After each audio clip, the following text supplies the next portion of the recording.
So it looks like there are five different, from what you've given us, five different major areas on the car that we need to check as we head into winter. Can you go through those? Sure. First and foremost, we love to remind drivers first off, you don't have to go out, stay put. That's the first and most important thing. But, we've had a pretty mild winter the last couple of years. So, we want to remind drivers not only how to drive in this sort of winter weather, but to make sure that their car is properly prepared. So, at AAA last year, even with a relatively mild winter, we responded to more than 140,000 calls in Maryland alone during the winter months. And that was with a mild winter. So we just want to remind drivers, make sure your car is winter ready. That involves a couple of things. So looking at your battery. So the typical lifespan for a battery is anywhere between 3 and 5 years. So if you're out of that window and you start seeing that perhaps your interior lights are a little dim, that's a sign that you may want to have your battery checked. So that's one of the big things that we can't remind people enough about. The other is your tire pressure, your tire depth. So when the temperature drops, even for a 10-degree drop in air temperature, you could see that your air pressure can go down about a pound. So be mindful. You want to make sure that all of your tires are properly inflated. If you have a spare tire, and again, important to note, a lot of new cars do not come with a spare tire. And unfortunately, drivers don't realize this until they actually need it. So check to see if you even have a spare. But if you do, make sure it's properly inflated. And you also want to check your other four tires, make sure the depth is good and that you have plenty of tread. And then you also mentioned wiper blades, which is a no-brainer, but I think a lot of us just don't check them. A lot of us don't check them. And unfortunately, when we get sort of that ice on our windshields, we kind of use them almost as a snow scraper. So you want to make sure that your blades are in good shape. You also want to make sure that you have, we always talk about fluid, so your oil, your transmission fluid, those things, but you also want to make sure that you have windshield wiper fluid, particularly some that has a mixture that won't freeze. And I know you suggest that people carry, even in anticipation of winter season, not particular weather, an Mhm. emergency kit in the car. What should you have in an emergency kit and why?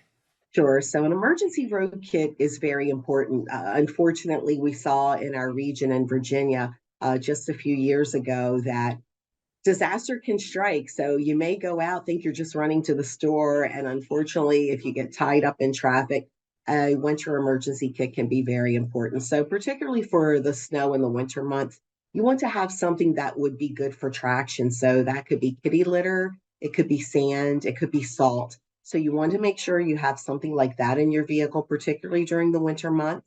You also want to have a shovel.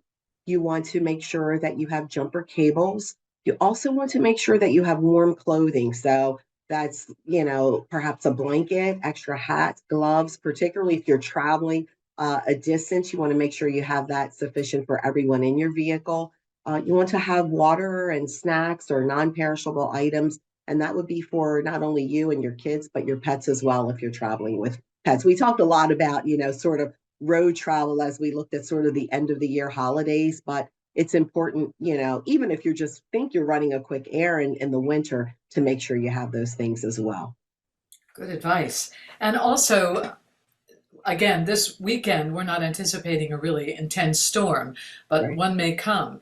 And a lot of us forget because we had a mild winter last year, Mhm. the driving tips if we head out and all of a sudden there's ice, which is the worst, or snow.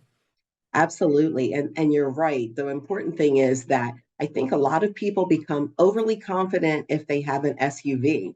And the reality is that ice is ice. So whether you have an SUV or a smaller car, it's slick if there's ice on the roadway. So again, we our best advice is, and again, not sure exactly what the weather's going to bring, but you want to be mindful that the road conditions could certainly be slick, and we know that that's dangerous on our roadways.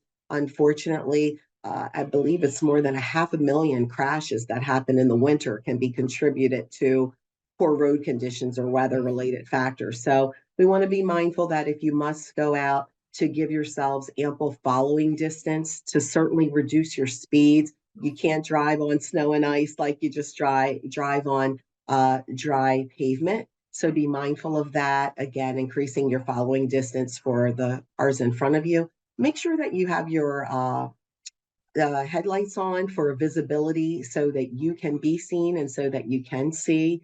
And again, I just can't stress it enough, give safe space for our emergency road crews that are out there trying to clear the roads and keep us all safe, and be mindful of tow truck drivers such as our AAA tow truck drivers and others, and our police who will be out there trying to help keep us all safe. And remember Maryland's slow down, move over law, which requires drivers to slow down, and if it's safe to do so, move over one lane when they see an emergency vehicle on the side of the roadway, and or a stationary vehicle displaying hazard lights or warning signals. And it always seems counterintuitive, but I had to learn this when I moved from the West Coast. If you begin to slide, you turn into it, correct? You As turn opposed into to the counter. Yeah. Exactly. And it's so funny you say that because I think that natural instinct or impulse is to turn the opposite way. But you're absolutely right. If you find yourself starting to skid or slide, you actually want to turn into the direction in which you want the front of your vehicle to go. Yes. Well, let's hope And none of us have to do any of that this winter. yes, let's hope. And then the other thing is too, it's about sort of skidding and sliding. Another thing, again, it's like when you feel yourself sliding, you don't want to cross over the lane and go into oncoming traffic. So just be mindful of that. And again, if you're driving at a slower, reduced speed, you can certainly help avoid having to skid unnecessarily. But sometimes you can certainly hit a patch of black ice or not see it. So just slowing down and driving according to the weather will certainly bode well for you. All right, perfect. Thank you so much, Regina. I do appreciate your time.